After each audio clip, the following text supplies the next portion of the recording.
اور خاص طور پر میری بہنوں اور بچیوں خاص طور پر سنو، یہ باعزید بستامی اتنے بلند مقام تک کیسے پہنچے؟ ان کے باپ کا بچپن میں انتقال ہو گیا تھا، یہ یتیم ہو گئے تھے، ان کی ماں بیوہ ہو گئی تھی، اور ماں نے بیوہ ہو جانے کی وجہ سے لوگوں کے گھروں میں کام کاج کر کے اپنا اور اپنے یتیم بچے کا پیٹ پالنا شروع کیا تھا۔ جب بچہ بڑا ہونے لگا تو یہ ماں ڈرنے لگی کہ اب میرا بچہ بڑا ہو رہا ہے، گلیوں میں کھیل رہا ہے، یہ غلط سنت لڑکوں کا ساتھ ہوگا، میرا بچہ بگڑ جائے گا، میں کیا کروں؟ لوگوں سے مشورہ کیا، لوگوں نے کہا کہ دیکھو ایک مدرسہ ہے، وہاں ایک بہت بڑے شیخ ہیں، وہاں جو بچے پڑھتے ہیں وہ بچے اللہ کے ولی بن جاتے ہیں۔ ہمارا مشورہ یہ ہے کہ اگر تمہاری یہ تمنا ہے تو تم وہاں اس بچے کو پہنچا دو۔ ماں، بیوہ ماں اپنے یتیم بچے کو لے کر پتہ پوچھتے پوچھتے اس مدرسے میں پہنچ گئی۔ وہاں جا کر ان بزرگ سے ملاقات کی، سلام کیا، تعارف کرایا، حضرت میں غریب بیوہ عورت ہوں، مزدوری کر کے لوگوں کے گھروں میں کام کر کے اپنا اور اپنے یتیم بچے کا پیٹ پالتی ہوں، اس یتیم بچے کو ساتھ میں لائی ہوں، یہ گلیوں میں کھیلنے لگا، مجھے ڈر لگ رہا ہے کہیں بگڑ نہ جائے، اور میری تمنا یہ ہے، اور میرے مرحوم شوہر کی بھی یہی تمنا تھی کہ میرا بچہ عالم ربانی بنے، دین کا خادم بنے، اسلام کا جھنڈا دنیا کے اندر پھیلائے۔ میں تو اس لیے آئی ہوں، مجھے لوگوں نے آپ کا پتہ بتایا، اس بچے کو اپنے پاس رکھ لیجئے اور اس کو ایسا عالم بنا دیجئے کہ وہ نائب رسول بن جائے اور اللہ کو پسند آ جائے۔ وہ بزرگ بہت متاثر ہوئے اس بندی کی ان باتوں سے، کہنے لگے اچھا چھوڑ جاؤ، میں جو کچھ کر سکوں گا کروں گا۔ مگر یہی نہیں، جاتے جاتے اس اللہ کی بندی نے ایک ریکویسٹ اور کی، ایک درخواست اور کی، اور کہنے لگی حضرت ایک درخواست اور ہے، یہ بچہ پہلی بار گھر سے نکل رہا ہے، اس کو میری یاد بہت آئے گی، یہ بہت مجھے یاد کر کر کے روئے گا، آپ سے چھٹی مانگے گا، گھر آنے کی اجازت چاہے گا، مگر حضرت اگر یہ جلدی جلدی گھر آئے گا تو اس کا دھیان بٹے گا اور پھر یہ وہ نہیں بن پائے گا جو میں اس کو بنا ہوا دیکھنا چاہتی ہوں، اس لیے حضرت کچھ کیجیے گا، اس کو میرے پاس تو تبھی بھیجیے گا واپس جب یہ اللہ کا ولی بن جائے۔ وہ حیران رہ گئے، وہ شیخ، وہ بزرگ، یہ کیا عورت ہے، اس کی کیا ہمت اور تمنائیں ہیں۔ کہنے لگے اچھا جاؤ دعا سے میری مدد کرنا، میں جو کر سکوں گا تمہارے بچے کی تعلیم و تربیت کے لیے کروں گا۔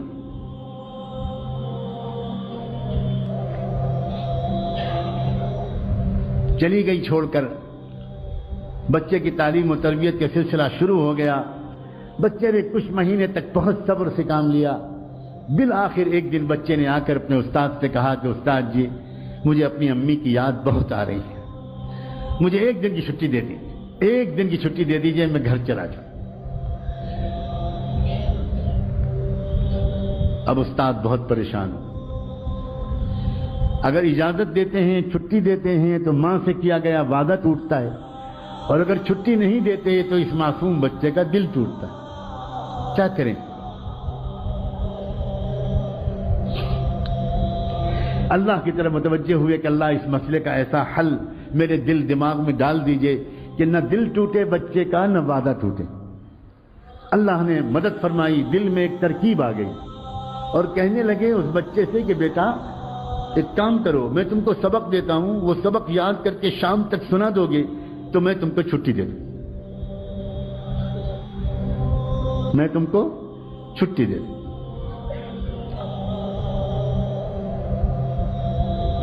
بچہ خوش ہو گیا، جی استاد جی مجھے سبق دے دیجیے۔ استاد نے سبق دیا، اور جان بوجھ کر اتنا سبق دے دیا کہ وہ شام تک یاد ہی نہ ہو پائے۔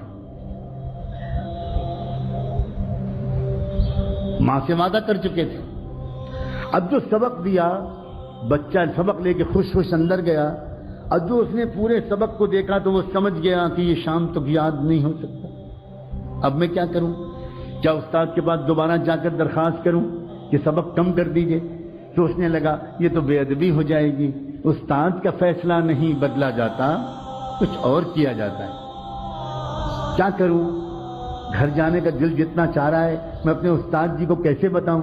وہ تو سمجھتے ہیں کہ میں رات میں تکیے پر رکھ کے سر رکھ کے سو جاتا ہوں، حالانکہ میں کتنی دیر تک منہ چھپا کر روتا رہتا ہوں اپنی امی کی یاد میں، یہ میں استاد جی کو کیسے بتاؤں؟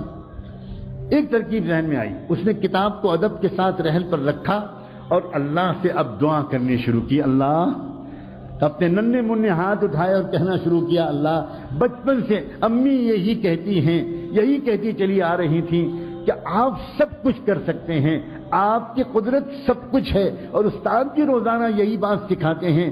اللہ، آج وہ یتیم بچے کی دعا قبول کر کے اپنی قدرت کو استعمال کر لیجئے۔ اللہ، شام تک یہ سبق یاد کروا دیجئے۔ اللہ، آپ تو آپ کی قدرت کا واسطہ، اللہ آپ جانتے ہیں میں اپنی امی کی یاد میں کتنا تڑپ رہا ہوں۔ اللہ، میرے ٹوٹے دل کو سکون دے دیجئے۔ میرے ابو ہے زندہ ہوتے تو وہ کبھی کبھی آ جاتے، میں ان کو دیکھ لیتا، تسلی ہو جاتی۔ اب تو وہ بھی نہیں ہے، اور بچوں کے تو اماں ابا آ جاتے ہیں۔ اللہ، میں اکیلا یہاں پڑا ہوں، آپ رحم کر دیجئے۔ میں استاد کے پاس جا کر بے ادبی کا گناہ تو نہیں کرنا چاہتا، لیکن یہ سبق مجھے شام تک یاد دلا دیجئے۔ اللہ، آپ تو سورج کو پیدا کرنے والے، آپ تو چاند کو پیدا کرنے والے، آپ تو سورہ رحمان کو اتارنے والے، اتنی قدرت والے، اور آپ اس کے بعد اللہ کر دیجئے، یہ کر دیجئے، اور خوب دعا مانگ کے یقین کے ساتھ کہ اللہ نے میری دعا قبول کر لی ہوگی، سبق یاد کرنے بیٹھا، اور سچا واقعہ ہے تاریخ کا کہ شام تک اس کو پورا سبق یاد ہو گیا۔ اب وہ پہنچا اپنے استاد کے پاس، استاد جی سبق سن لیجئے۔ استاد کو یقین تھا، سوال ہی نہیں پیدا ہوتا کہ پورا سبق یاد ہو جائے۔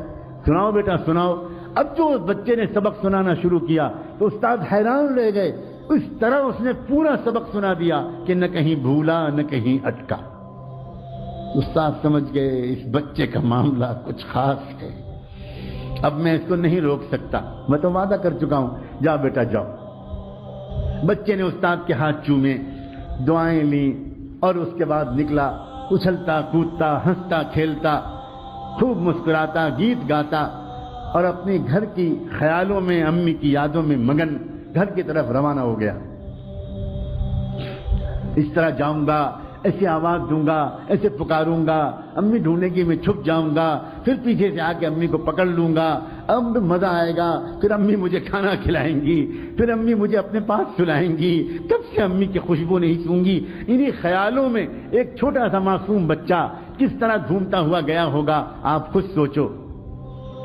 گھر پہنچا، گھر کا دروازہ بند تھا، امی، کوئی جواب نہیں ملا، امی دروازہ کھولیے، کوئی جواب نہیں ملا، زور سے اس نے پھر آواز دی، امی دروازہ کھولیے، تو اندر سے جواب ملا، کون ہے دروازے پر؟ من دق الباب؟ تو بچے نے باہر سے کہا، جمال الوجود بدی، اور اس کے بعد نکلا، اچھلتا کودتا ہنستا کھیلتا، خوب مسکراتا گیت گاتا، اور اپنے گھر کی خیالوں میں امی کی یادوں میں مگن گھر کی طرف روانہ ہو گیا۔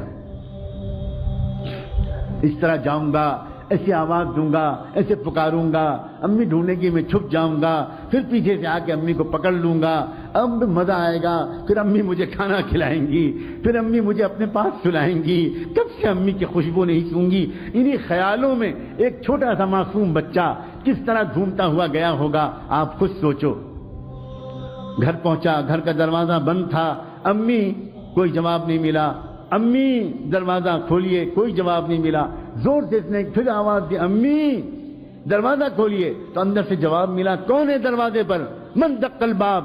تو بچے نے باہر سے کہا، امی میں آپ کا بایزید ہوں، دروازہ کھولیے، تو اندر سے جواب آیا عجیب لہجے میں، کون بایزید؟ یہ والا میرا بایزید نہیں ہو سکتا، میرا بایزید تو تب آئے گا جب اللہ کا ولی بن جائے گا، میرا بایزید تو یہ نہیں ہو سکتا۔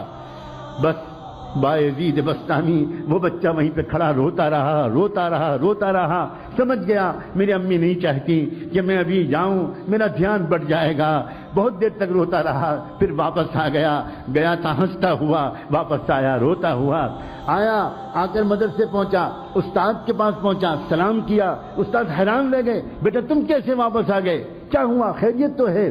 اب جو بچے نے اپنی داستان سنانے کے لیے اپنا چہرہ اوپر اٹھایا تو استاد کی نظر پڑی، چہرہ آنسوؤں سے تر تھا، آنکھیں لال تھیں، کیا ہوا میرے بیٹے، کیا ہوا، کیا خیریت تو جلدی بتاؤ۔ بیٹے کو گود میں لے لیا، اپنے عمامے کے کنارے سے بچے کے چہرے کے آنسو پوچھے، کیا ہوا کیا؟ بچے نے کہا استاد جی آپ نے چھٹی دے دی تھی، میں بہت خوش گیا، ہنستا کھیلتا، دروازہ بند ملا، کئی بار پکارنے کے بعد اندر سے جواب آیا، کون ہے دروازے پر؟ میں نے کہا امی میں آپ کا بایزید ہوں، تو اندر سے جواب ملا، کون بایزید؟ یہ والا میرا بایزید نہیں ہو سکتا، وہ تو تب آئے گا جب وہ کچھ بن جائے گا۔ پھر کیا ہوا؟ میں وہیں کھڑا روتا رہا، بہت دیر روتا رہا، پھر واپس آ گیا۔ اب استاد جی میں گیا تھا کھیلتا ہنستا، آیا ہوں روتا ہوا۔ استاد بھی کمال کے استاد تھے، کہنے لگے بیٹا ایک بات بتا دو، تم اپنی ماں سے ناراض ہو کر تو نہیں آئے ہو؟ بچے نے کہا استاد جی میرا دل ٹوٹا بہت ہے اور میری آنکھیں بہی بہت ہیں، میری آنکھیں بہی بہت ہیں، میں ناراض ہو کر تو نہیں آیا لیکن میرا دل ٹوٹا بہت ہے، لیکن استاد جی اب تو میں آپ سے کہتا ہوں میں آپ سے ہزار خوشامد کروں، مجھے چھٹی مت دیجیے گا، مجھے گھر نہیں بھیجیے گا، اور بس ایک بات کی آپ سے اور درخواست ہے، مجھے ویسا بنا دیجیے جیسا میری امی چاہتی ہیں، اور ایک اور درخواست ہے، یہ دعا کر دیجیے کہ میری امی بیمار رہنے لگی ہیں، بیوہ ہیں، گھروں میں کام کرتی ہیں، کہیں ان کی زندگی کا چراغ گل نہ ہو جائے، ان کی زندگی میں اتنی برکت ہو کہ وہ مجھے وہ بنا ہوا دیکھ تو لیں جو وہ مجھے بنانے کے لیے اتنی قربانیاں دے رہی ہیں، میری امی کی صحت کے لیے اور ان کی زندگی کے لیے دعا کرتے رہیے۔ استاد نے کہا بیٹا میں وعدہ کرتا ہوں میں روز دعا کروں گا۔ پھر بچے کی تعلیم و تربیت کا سلسلہ شروع ہو گیا۔ اے باپو اور میں ماؤں، اے بھائیوں اور اے بہنوں، دل کے کانوں سے سنو، اگلے 16 سال تک یہ بچہ بایزید اپنی ماں کے پاس نہیں گیا۔ 16 سال تک اس نے چھٹی بھی نہیں مانگی، چھٹی بھی نہیں مانگی، ماں بھی انتظار کرتی رہی، بیٹا بھی انتظار کرتا رہا، استاد بھی دعا مانگتے رہے، لیکن پھر کیا ہوا؟ کیا انعام ملا؟ کاش ہم میں سے کوئی آج یہ ہمت کرے، کاش ہم میں سے آج کوئی اللہ تعالیٰ سے اپنے بیٹے کی ولایت کی دعائیں کر لے۔ انعام جانتے ہو کیا ملا؟ سنو، تاریخ میں لکھا ہے، طبقات الاولیاء میں لکھا ہے، نزہۃ الاولیاء میں لکھا ہے، کتنی کتابوں میں یہ واقعات لکھے ہیں کہ بایزید بسطامی کی عمر جب تقریباً 22 سال کی ہو گئی، 22-23 سال کی، یعنی 16 سال گزر چکے تھے اس واقعے کو، تو اس وقت کیا ہوا؟ ایک مرتبہ خواب میں ان کے بزرگ نے حضور پاک صلی اللہ علیہ وسلم کی خواب میں زیارت نصیب ہوئی، انہی استاد کو زیارت نصیب ہوئی۔ جب وہ تہجد پڑھ کے دوبارہ سنت کے مطابق تھوڑا سا لیٹے تھے، سنت یہ ہے کہ تہجد کی نماز اور فجر کے بیچ میں ایک 10-15 منٹ کے لیے آنکھ لگا لی جائے تو آدمی فریش ہو جاتا ہے اور پھر فجر بعد سونے کی ضرورت نہیں رہتی، یہ سنت ہے۔ اس سنت کے مطابق تہجد پڑھ کے فجر سے پہلے وہ ذرا دیر کے لیے لیٹے کہ ان کی آنکھ لگی اور پھر تشریف لائے، زیارت ہوئی، رحمت دو عالم امام الانبیاء حضور اکرم صلی اللہ علیہ وسلم، اور ان بزرگ سے کہا کہ وہ جو نوجوان ہے نا بایزید تمہارے پاس زیر تربیت، اس کو ولایت کبریٰ کا جھنڈا دے دیا گیا، فیصلہ ہو گیا اللہ کے ہاں سے کہ پورے عالم میں قیامت تک اس کے ذریعے دین کا کام ہوگا، جاؤ اس کو خوشخبری سنا دو اور اس کو روانہ کر دو۔ جلدی سے اٹھے، تازہ وضو کیا، اندر گئے، دیکھا وہ لڑکا ابھی نماز پڑھ رہا تھا، پیچھے بیٹھ گئے اور پیچھے بیٹھ کے انتظار کرنے لگے۔ نوجوان جب نماز سے فارغ ہوا بایزید تو پکارا کہ بیٹا ادھر آؤ، قریب بلایا، سینے سے لگایا، پیشانی کو چوما اور کہا یا بایزید تمہاری ماں کی قربانی رنگ لائی، تمہاری بیوہ ماں کی دعائیں قبول ہوئیں، تمہارے باپ کی تمنا پوری ہوئی اور تمہارا مجاہدہ اللہ کے ہاں قبول ہو گیا، جاؤ اب اللہ تم سے دین کا کام لے گا۔ سینے سے لگایا، نور نسبت کو منتقل کیا، اپنا عمامہ اتار کر ان کے سر پر رکھ دیا، کہا جاؤ اب تم سے اللہ دین کا کام لے گا، اب تم کو یہاں ٹھہرنے کی ضرورت نہیں۔ بایزید بسطامی نے اپنے استاد کے پھر ہاتھ چومے، پیشانی کا بوسہ لیا، سر پر ہاتھ پھروایا، دعائیں لیں اور پھر اس کے بعد روانہ ہوا۔ وہی راستہ تھا، وہی گھر تھا، وہی گھر کا دروازہ تھا، آج بھی دروازہ بند تھا، مگر آج کیا ہوا؟ جیسے ہی پہنچے اور جا کر آواز دی امی، پہلے ہی دروازے آواز پر ماں دوڑی ہوئی آئی، دروازہ کھول دیا، سامنے نوجوان سنت کے لباس میں ملبوس، تقوی کی نور پیشانی سے پھوٹتا ہوا۔ ماں نے دیکھا آ گیا میرا بیٹا، آ گیا میرا لال، میرے جگر کا ٹکڑا آ گیا۔ بچے نے کہا جی امی میں آ گیا۔ ماں کے قدموں پر بچہ گرنے لگا، ماں نے جلدی سے بچے کو اٹھایا، تھاما، اپنے کلیجے سے لگایا، آؤ بیٹا آؤ، کب سے میں تیرے انتظار میں تھی، بستر پر بٹھایا اور کہا بیٹا تھوڑی دیر انتظار کر لو، میں ابھی گرم گرم کھانا تجھے کھلاؤں گی، مگر میں پہلے اپنے مالک کا شکر تو ادا کر لوں۔ پھٹا پرانا بوریا بچھایا اور اس پر ماں نے 2 رکعت نماز کی نیت باندھی اور اس کے بعد اللہ سے کہا، اللہ مجھ بیوہ کا شکر قبول کر لیجئے، مجھ ٹوٹے دل والی کا شکر قبول کر لیجئے، آپ نے میری دعا قبول کر لی، میرے مرحوم شوہر کی تمنا کی لاج رکھ لی اور آپ نے میرے بیٹے کو کچھ بنا دیا۔ سلام ہو باعزید بسطامی پر، اور سلام ہو ان سے بھی زیادہ باعزید بسطامی کی ماں پر، اس عظیم والدہ پر، بیوہ عورت پر، اس کی ہمت پر، اس کے ارادے پر اور اس کی ان عظیم تمناؤں پر۔ عورتوں کی تمنائیں جب درست ہوتی ہیں تو امت کو باعزید بسطامی ملا کرتے ہیں، امام بخاری ملا کرتے ہیں، ابو حنیفہ و شافعی ملا کرتے ہیں، امام مالک ملا کرتے ہیں، عبد القادر جیلانی ملا کرتے ہیں، معین الدین چشتی ملا کرتے ہیں، مولانا محمد قاسم نانوتوی ملا کرتے ہیں، مولانا محمد الیاس اور مولانا رشید احمد گنگوئی ملا کرتے ہیں، اور نہ جانے کیسے کیسے عظیم اسلام کے سپوت ملا کرتے ہیں۔ اور جب عورتوں کی تمنائیں گندی ہو جاتی ہیں، ناپاک ہو جاتی ہیں، ناچنے گانا، ٹی وی دیکھنا، میوزک سننا، وقت کو ضائع کرنا، فیشن کرنا، فضول خرچ کرنا، تو امت کو ناچنے گانے والے ملتے ہیں، پورنوگرافی کرنے والے ملتے ہیں، بے حیائی کرنے والے ملتے ہیں، لڑکیوں کو چھیڑنے والے ملتے ہیں، گندی فلمیں دیکھنے والے ملتے ہیں۔ میرا بس چلے تو میں خانہ کعبہ کے سامنے کھڑے ہو کر پوری امت کی عورتوں سے ہاتھ جوڑ کر بھیک مانگوں، اس امت کے مستقبل پر رحم کھاؤ، اپنی تمناؤں کو ٹھیک کر لو۔ امت تنگ آ گئی ہے بے حیا نوجوانوں سے، امت تنگ آ گئی ہے گندے اور ناپاک نوجوانوں سے، امت کو پھر ضرورت ہے عبد القادر جیلانی کی، امت کو پھر ضرورت ہے مجدد الف ثانی کی، امت کو پھر ضرورت ہے عبد القادر جیلانی کی، امت کو پھر ضرورت ہے شاہ ولی اللہ کی، امت کو پھر ضرورت ہے باعزید بسطامی کی، اور امت کو پھر ضرورت ہے اسلام کے سچے خادموں کی۔ اور اے ماں، تم ہی ہو جو اسلام کو امت کو یہ تحفہ دے سکتے ہو، یہ مردوں کے بس کی بات نہیں ہے۔ تم ہو جو اپنی پیٹ میں 9 مہینے اس بچے کو رکھتی ہو، اور پیٹ میں جو رکھتی ہو تو یاد رکھنا ان دنوں میں تمہارے دل میں جو تمنائیں ہوتی ہیں وہی بچے کی تمنا بنتی ہے۔ تم پیٹ میں رکھتی ہو، تمہاری تمنائیں اس میں زیادہ منتقل ہوتی ہیں۔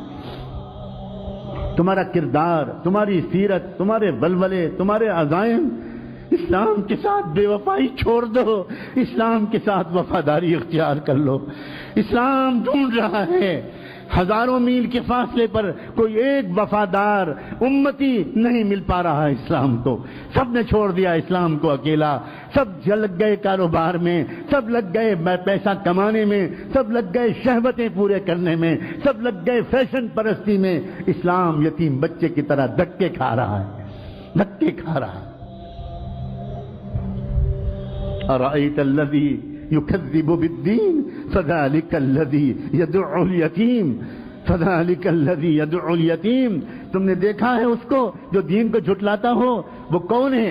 دین کو جھٹلانے والے کو صرف مندروں میں تلاش مت کرو، دین کو جھٹلانے والے کو صرف چرچوں میں تلاش مت کرو، ہم تم کو بتاتے ہیں دین کو جھٹلانے والا کون ہے۔ فذلك الذي يدعو اليتيم، وہی ہے جو یتیم بچے کو دھکا دیتا ہے۔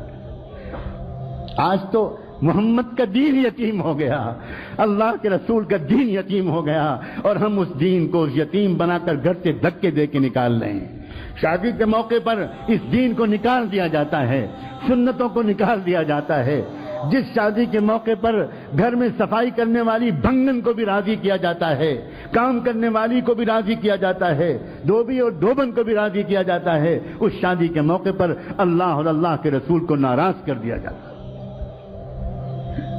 توبہ کرو اللہ کے بندو، توبہ کرو، توبہ کرو، توبہ کرو، معافی مانگو، معافی مانگو۔ ہماری تمنائیں گندی ہو گئیں، تمنائیں پہلے گندی ہوئیں پھر آنکھیں گندی ہوئیں، تمنائیں پہلے گندی ہوئیں پھر کان گندے ہوئے، تمنائیں پہلے گندی ہوئی پھر زبان گندی ہوئی، تمنائیں پہلے گندی ہوئی پھر شرم گاہیں گندی ہوئی، تمنائیں پہلے گندی ہوئی پھر ہاتھ پیر گندے ہوئے، تمنائیں پہلے گندی ہوئی پھر پیٹ گندے ہوئے۔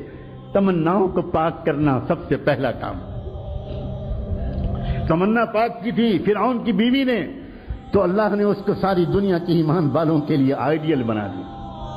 تمنا پاک کی تھی ایک عمران علیہ السلام کی بیوہ نے، تو اللہ نے ان کے ذریعے سے امت کو 2 نبی عطا فرمائے۔ پہلے امت کی پاکیزہ تمناؤں کے نتیجے میں نبی ملا کرتے تھے، اور اب محمد الرسول اللہ پر نبوت کے سلسلے کو مکمل کر دینے کے بعد اب امت کو ان پاکیزہ تمناؤں کے نتیجے میں اولیاء ملا کرتے تھے۔ کیا ہم اس دور میں آ گئے ہیں کہ اب ولی بھی ملنا بند ہو گئے؟ بند ہو۔ اللہ، آپ کے خزانے میں تو کوئی کمی نہیں، آپ نہیں بدلے، ہم بدل گئے۔ ایک شیطان صفت ماں باپ کی اولاد کیسے ولی بن جائے؟ ماں باپ تہجد نہیں پڑھتے، بچے فرض نماز کیسے پڑھیں؟ ماں باپ راتوں کے تنہائیوں میں نہیں روتے، بچے کیوں آخر اپنی جوانی